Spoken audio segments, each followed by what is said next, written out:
പ്രിയമുള്ളവരെ, വചനജ്വാല 962 ദിനത്തിലേക്ക് പ്രവേശിക്കുന്ന ഇന്ന് ഏപ്രിൽ 19 വെള്ളിയാഴ്ച എല്ലാവർക്കും സുന്ദരമായ ഒരു സുപ്രഭാതം ആശംസിക്കുന്നു.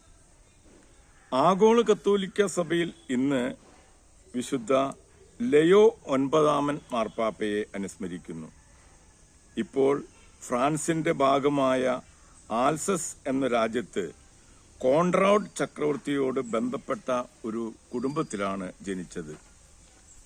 ജ്ഞാനസ്നാന നാമം ബ്രൂണോ. ടൂളിലെ ബിഷപ്പ് ബെർത്തോൾഡാണ് വിദ്യാഭ്യാസം നൽകിയത്. വിദ്യാഭ്യാസ ശേഷം കത്തീഡ്രൽ ദേവാലയത്തിൽ കാനനായി. അക്കാലത്ത് പ്രാർത്ഥനയിലും ജ്ഞാനവായനയിലും പഠനത്തിലും മുഴുകി. ഉല്ലാസ സമയത്ത് ആശുപത്രി സന്ദർശനം, സാധുക്കളെ പഠിപ്പിക്കൽ എന്നിവ ചെയ്യുമായിരുന്നു. 24 വയസ്സിൽ ടൂളിലെ ബിഷപ്പായി എന്ന് പറയുമ്പോൾ ബ്രൂണോയുടെ വിദ്യാഭ്യാസവും സുഹൃതവും എത്ര ശ്രേഷ്ഠതരമായിരിക്കണം. വൈദികരുടെയും സന്യസ്തരുടെയും ജീവിത നവീകരണം പ്രഥമ ലക്ഷ്യമായിരുന്നു. കാനോന നമസ്കാരവും ദേവാലയ ഗാനങ്ങളും ഉചിതമായ രീതിയിൽ ചൊല്ലുന്നതിന് നിഷ്കർഷിച്ചിരുന്നു. എളിമ പരിശീലിക്കാൻ ദിവസവും ദരിദ്രരുടെ പാദങ്ങൾ ബ്രൂണോ കഴുകുമായിരുന്നു. ക്ഷമ, ശാന്തത, പ്രായശ്ചിത്തം എന്നിവ ജീവിത മാതൃകയാക്കിയിരുന്നു. മാർപ്പാപ്പ സ്ഥാനത്തേക്ക് നാമം നിർദ്ദേശിക്കപ്പെട്ടപ്പോൾ ആ ഭാരത്തിൽ നിന്നും ഒഴിവാക്കുവാൻ കേണപേക്ഷിച്ചു. 3 ദിവസത്തെ പ്രാർത്ഥനയ്ക്ക് ശേഷമാണ് സമ്മതം കൊടുത്തത്. 47 വയസ്സിൽ ബിഷപ്പ് ബ്രൂണോ ലയോ എന്ന പേരിൽ മാർപ്പാപ്പയായി. ഒരുപാട് പാഷണ്ഡതകളും ശീഷ്മകളും പാപ്പായുടെ ഹൃദയം ഭേദിച്ചു. നോർമൻകാർ പേപ്പൽ രാജ്യങ്ങൾ ആക്രമിച്ച് മാർപ്പാപ്പയെ തടവിലാക്കി. പ്രാർത്ഥനയിലും ഉപവാസത്തിലും പാറക്കല്ല് തലയിണയാക്കി നിലത്ത് കിടന്നും രോമച്ചട്ട ധരിച്ചും ഒരു കൊല്ലത്തോളം ജയിൽവാസമനുഷ്ഠിച്ചു. ക്രമേണ രോഗിയായി നോർമൻകാർ തിരികെ റോമിലെത്തിച്ചു.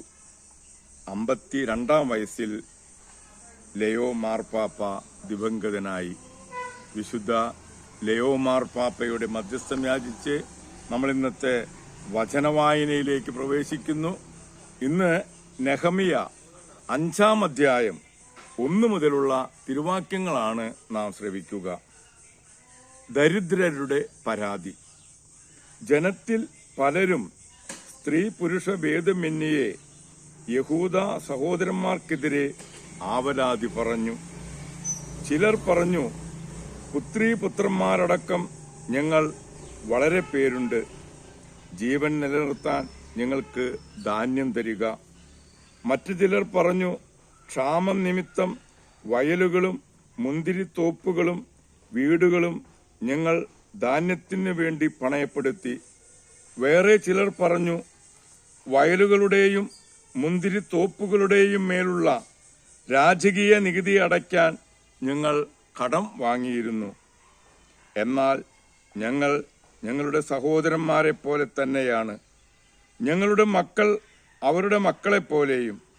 എന്നിട്ടും ഞങ്ങളുടെ പുത്രീപുത്രന്മാരെ ഞങ്ങൾ അടിമത്തത്തിലേക്ക് തള്ളിവിടുന്നു.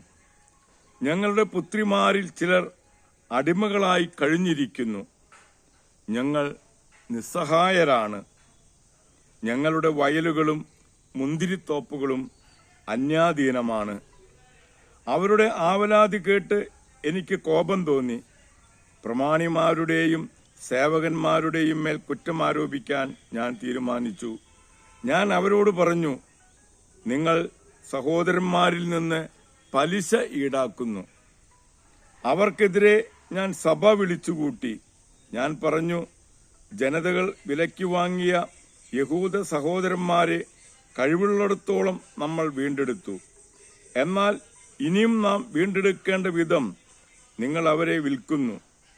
ഒരു വാക്ക് പോലും പറയാനില്ലാത്ത വിധം അവർ നിശബ്ദത പാലിച്ചു. ഞാൻ പറഞ്ഞു, നിങ്ങൾ ചെയ്യുന്നത് ശരിയല്ല. ശത്രുജനതകളുടെ പരിഹാസത്തിന് ഇരയാകാതിരിക്കാൻ നിങ്ങൾ നമ്മുടെ ദൈവത്തോടുള്ള ഭക്തിയിൽ ചരിക്കേണ്ടതല്ലേ? കൂടാതെ ഞാനും സഹോദരന്മാരും ഭൃത്യരും അവർക്ക് പണവും ധാന്യവും വായ്പ കൊടുക്കുന്നു. പലിശ വാങ്ങൽ നമുക്ക് ഉപേക്ഷിക്കാം. ദൈവത്തിന്റെ തിരുവചനമാണ് നാം ശ്രവിച്ചത്.